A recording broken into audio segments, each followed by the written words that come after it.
এক কাপ চা, তুমি, আমি আর বৃষ্টি। সুন্দর না? বাহ, তুমি তো অনেক রোমান্টিক। কি ফ্যামিলিকে মিস করছো? ফ্যামিলিকে মিস করার উপায় আছে? তুমি আমাকে যে আদরে রাখো, তাহলে ফ্যামিলিকে মিস করবো কেন বলো? কেমন আছো তুমি? আমি আছি আলহামদুলিল্লাহ। আপনি কেমন আছেন? আমিও ভালো আছি। শুনলাম তুমি নাকি ডেনমার্ক যেতে চাও? জি ভাই। বেশ, শ্বশুর বাড়ি থেকে আর্থিক সাপোর্ট নিয়ে তুমি দেশের বাড়ি যেতে চাও, ব্যাপারটা কেমন না? তুমি একটা কাজ করো না, বিদেশে না যে নিজ উদ্যোগে দেশে কিছু করো। বিদেশের চাইতে কিন্তু এখানে বেশ ভালো ইনকাম।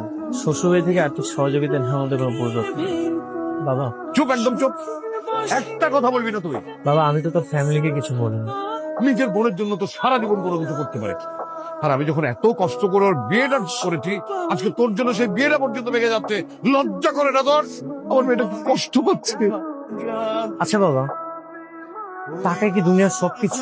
Yes, of course. টাকাই সবকিছু এই দুনিয়া। বুঝতে পারিস না?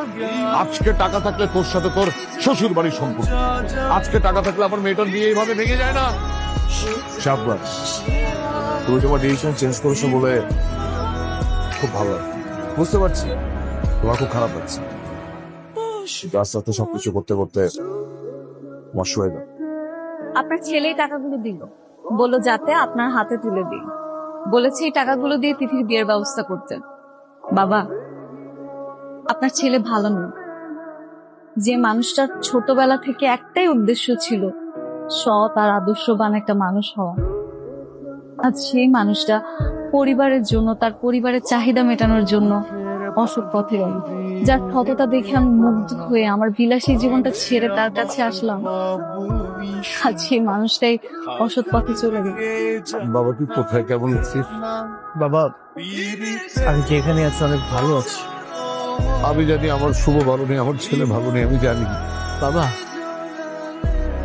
তোমার শুভ না সত্যিই ভালো নেই। আমি না মানতে পারছি না, আমি অসৎ পথে জড়িয়ে গেছি। আমি অনেক বড় ভুল করেছিলাম রে মা, তোকে অসৎ পথে পাওয়াটা ভুল হচ্ছে।